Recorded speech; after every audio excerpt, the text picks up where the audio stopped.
Grandmother Rock and the Little Crabs, told to me by my father when I was about 15. Long, long ago on the shores of the Puget Sounds, there were many little crabs in front of our village at Gooseberry Point.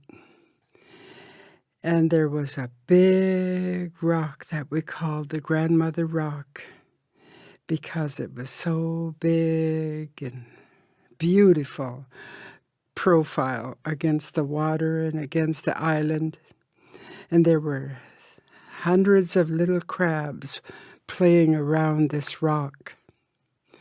Grandmother Rock commanded this little crabs, "You go out and play, but when you see a storm is coming, you best come back and hide behind my back, because we don't want the big waves and the wind to break your backs."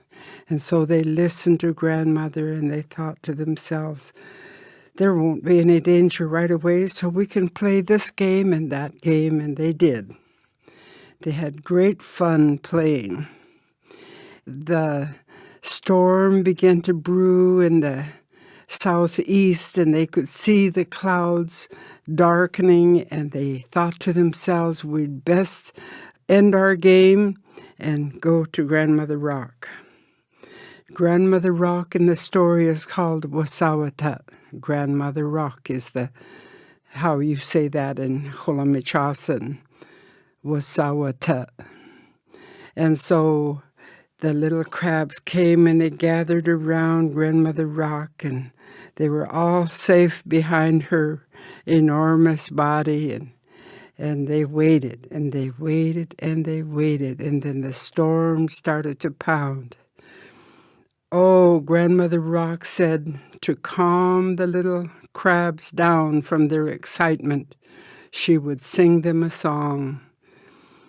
And she started in.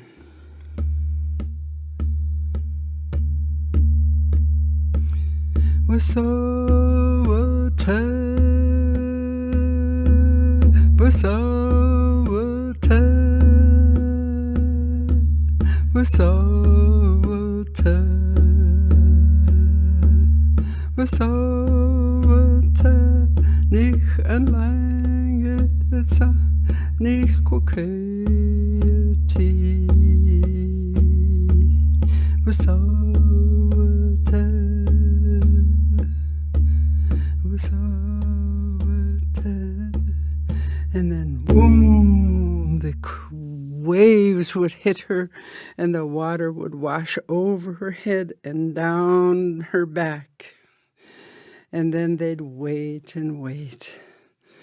One wave after the other would come and hit her on the forehead and wash over her back.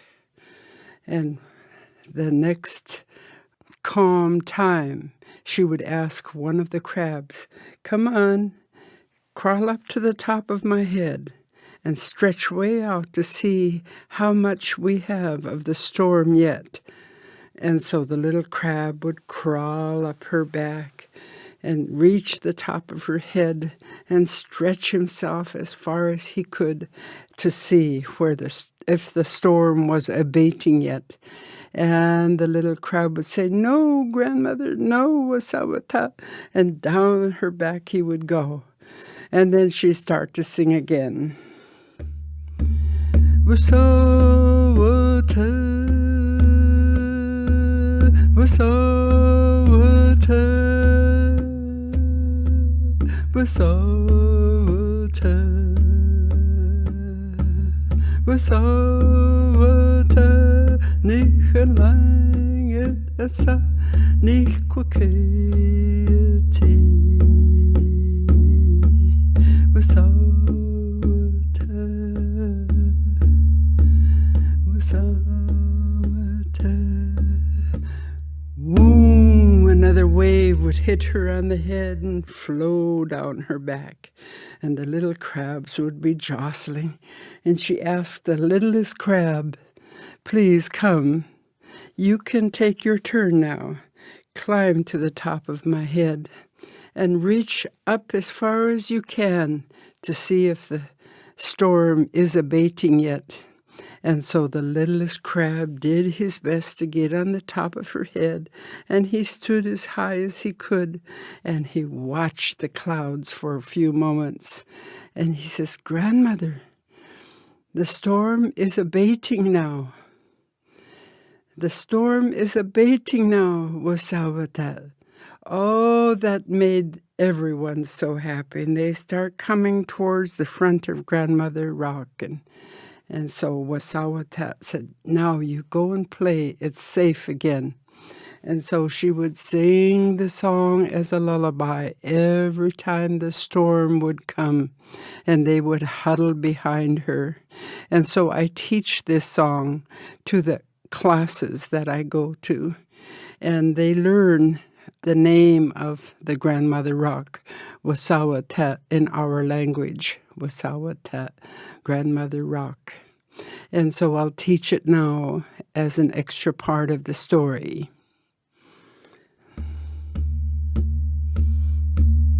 Wasawatat,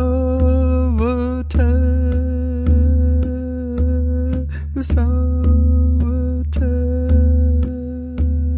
Wasawatat, Wasawatat, nicht een lang het sa, nicht koketi, Wasawatat.